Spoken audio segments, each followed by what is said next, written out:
आज तक ने कवरेज दिखाई और उनका संविदा कर्मचारियों का दर्द बयां किया। खैर वहां पे सरकार बदली, आम आदमी पार्टी की सरकार आई और उन्होंने बहुत अच्छा काम किया। पंजाब है, बिहार है, उड़ीसा है और भी ऐसे राज्य हैं जो वहां पर संविदा कर्मचारियों के हित के लिए सकारात्मक कदम उठा रहे हैं। उड़ीसा ने तो बहुत ही अभूतपूर्व कार्य किया। पूरे देश में मैं समझता हूं ऐसा कोई काम किसी सरकार ने नहीं किया होगा, पटनायक जी ने, कि संविदा प्रथा को ही खत्म कर दिया, संविदा प्रथा को। और एक हमारे यहाँ है कि संविदा प्रथा अभी चालू है। आपने देखा होगा कि माध्यमिक शिक्षा विभाग में लगभग 25-30 हजार पद संविदा पर रखने की तैयारी है, पूरी तैयारी है। एक तरफ एक राज्य ऐसा है जो संविदा प्रथा को खत्म करने के लिए कसम खा रहा है और एक राज्य ऐसा है जो कह रहा है नहीं, हम तुम्हें तो नौकरी देंगे लेकिन संविदा पे देंगे। अब आप ये बताइए कि आज हम लोग जैसे 40-45 साल की उम्र में आकर के संविदा की नौकरी कर करके ये पता नहीं है कि कल का भविष्य क्या होगा, कल हमारे साथ क्या होगा जब उम्र 40 और 45 साल की हो गई है। तो अब ये जो 18 साल के लड़के हैं, ये जब संविदा की नौकरी करेंगे और भर्ती होंगे तो आने वाले 5 साल बाद ये भी इसी दहलीज पर खड़े होंगे, इसी दहलीज पर, जिस दहलीज पर उत्तर प्रदेश का 1.5 लाख से अधिक शिक्षा मित्र खड़ा हुआ है। और 1.5 लाख नहीं मान्यवर, ये उत्तर प्रदेश के 15 लाख संविदा कर्मियों की समस्या है। वो चाहे होमगार्ड हो, आंगनबाड़ी हो, अनुदेशक हो, शिक्षा मित्र हो, प्रेरक हो, आशा बहुएं हो, या जो भी संविदा के लोग हैं, जितने भी संविदा के, वो चाहे बिजली विभाग के हो, मनरेगा के हो, जितने भी लोग हैं, ये सभी के सामने समस्या है। और मैं समझता हूं कि इस समस्या का समाधान एक उग्र आंदोलन के जरिए ही होगा और उस उग्र आंदोलन की रणनीति 2023 आते आते हम सभी को बनानी है। इस बात को आप कंठस्थ कर लें। मैं देखता रहता हूं सोशल मीडिया पे, फेसबुक पे तमाम लोग अपने अपने विचारों को देते हैं और कहते हैं कि नहीं, शिक्षा मित्रों के लिए सरकार ये करने जा रही है, वो करने जा रही है। अरे मान्यवर, मैं आपको बता दूं, अभी हाई कोर्ट से मैंने जो कोरोना काल में हमारे शिक्षा मित्र भाई बहन खत्म हो गए थे पंचायत चुनाव में कोविड से, उनको लेकर के लगभग 2 दर्जन से अधिक मुकदमे डाल रखे हैं, जिसमें ऑर्डर आने के बाद भी सरकार उनको पैसा नहीं दे रही है। अब आप समझिए, पंचायत चुनाव में ड्यूटी आपने लगाई और कोविड से खत्म हुए वो जिनके परिवार में आज खाने के लिए चावल और सब्जी और दूध और रोटी 2 वक्त की व्यवस्था नहीं हो पा रही है, वो लोग फोन करते हैं तो रोते हैं, बिलखते हैं, कहते हैं सर हमारे केस का क्या हुआ। और जब वही केस हम जीत करके ले जा रहे हैं, अधिकारियों के सामने रखते हैं तो अधिकारी बिल्कुल मौन में है। अधिकारी कहते हैं सरकार सुप्रीम कोर्ट जा रही है आपके मुकदमे को लेकर के। बताइए कितनी गजब की बात। सरकार के पक्ष में अगर फैसला है कोर्ट का, या सिंगल बेंच हो या डबल बेंच, सरकार उसको तत्काल मान लेती है, कहती नहीं ये कोर्ट का फैसला है, कोर्ट का हम सम्मान करते हैं। और वही फैसला जब पैसा देने के लिए आता है तो ये सरकार नहीं मानती है, वो चाहे अनुदेशक के मामले में हो, आंगनबाड़ी के मामले में हो, रसोईया के मामले में हो और या फिर होमगार्ड के मामले में हो। मैंने इतने सारे मामले लाए, आप उठाकर देख लीजिए। ये लोग कहीं ना कहीं कोर्ट से जीते, हाई कोर्ट से जीते और कोर्ट ने ये कहा कि इनको भुगतान किया जाए, लेकिन सरकार इनकी बात नहीं मानती। अगर सरकार के पक्ष में हाई कोर्ट का, सिंगल बेंच का, डबल बेंच का फैसला आ जाए तो तत्काल उसको लागू कर दिया जाता है। सवाल 1 नंबर पहला ये कि सरकार, मैं मानता हूं कि अगर माननीय योगी जी की सरकार इतनी नम्र, बहुत हिंदुत्ववादी सरकार है, अच्छी बात है, हम भी उसको स्वीकार करते हैं, लेकिन प्रभु कम से कम इतनी कृपा कीजिए कि जो हमारे लोग मर रहे हैं, यहां ठाकुर भी मर रहा है, कुशवाहा भी मर रहा है, शुक्ला जी भी मर रहे हैं, द्विवेदी जी भी मर रहे हैं, आखिर ये जो लोग मर रहे हैं, आज ही 2 घटनाएं हुई हैं, आज रायबरेली से, कल सीतापुर से, परसों कानपुर से, न जाने कितनी मौतें हो रही हैं प्रतिदिन, लेकिन सरकार नहीं सुन रही है। और मैं आप लोगों के लिए बता दूं, मैं इन्हीं सरकार से एक ईपीएफ का मुकदमा लड़ रहा हूं। आज जो लोग खत्म हुए हैं, इनके परिवार वालों को पेंशन मिलनी चाहिए, ये सेंट्रल गवर्नमेंट का एक्ट कहता है। अभी आपने देखा कि सुप्रीम कोर्ट ने ईपीएफओ के जो पेंशन व्यवस्था है उसको थोड़ा सा क्लियर किया है। ये पेंशन व्यवस्था हम ही लोगों के लिए है, हमारे जैसे लोगों के लिए है, जो लोग आज इस दुनिया में नहीं रहे। मैं उनके लिए भी लड़ रहा हूं और यही सरकार 8-8, 10-10 मुकदमे डाल के रखी है कोर्ट में, कहती नहीं आपको नहीं मिलेगा। अब मैं अपनी पीड़ा, अपनी समस्या मैं सभी लोगों को बताना चाह रहा हूं कि आखिर हम क्या करें, सरकार क्यों नहीं हमारी बात को मान रही है।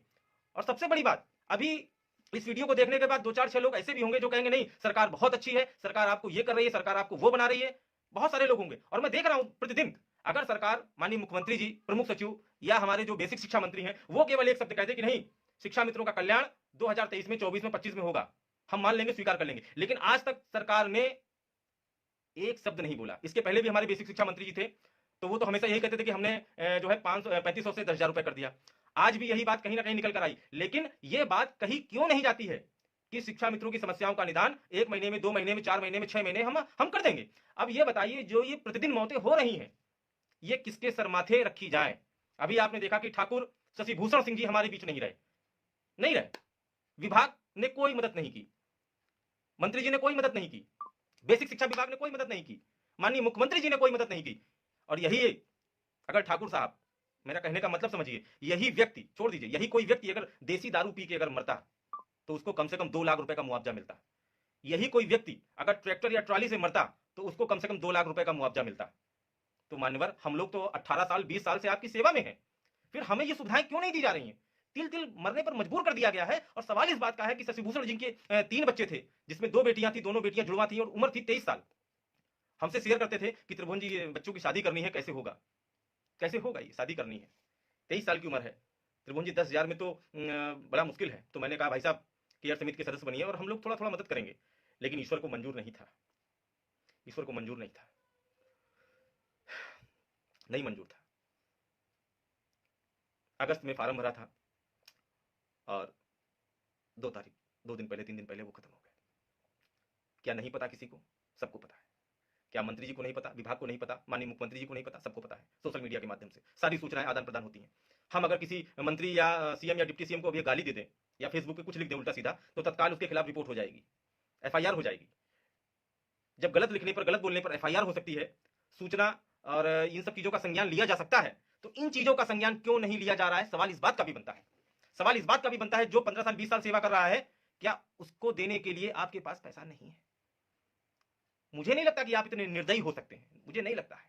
क्योंकि आप जब विपक्ष में थे तो आपके अंदर करुणा, दया, माया, स्नेह, प्रेम सब कुछ था।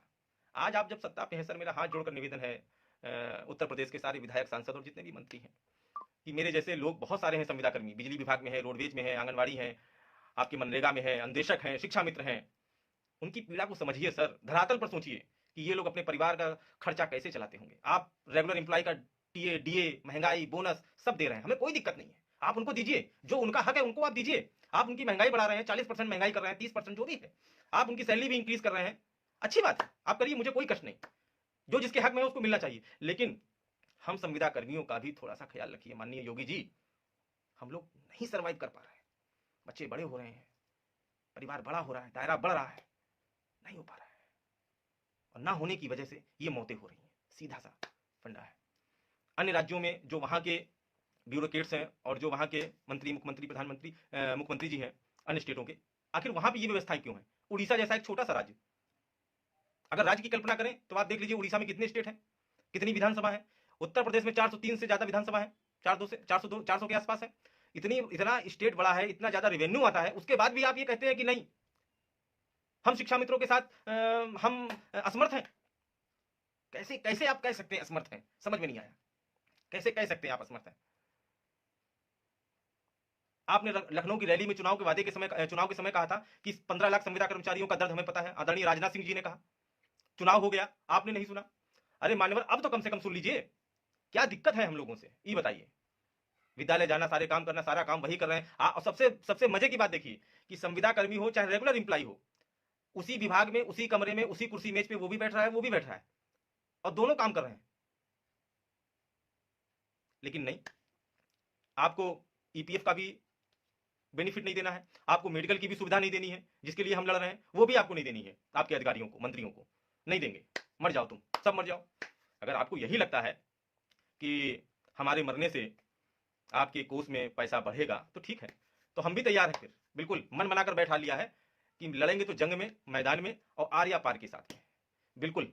और जो लोग मेरी इस बात से सहमत हैं कि आर या पार से लड़ेंगे, तो इस चीज को बिल्कुल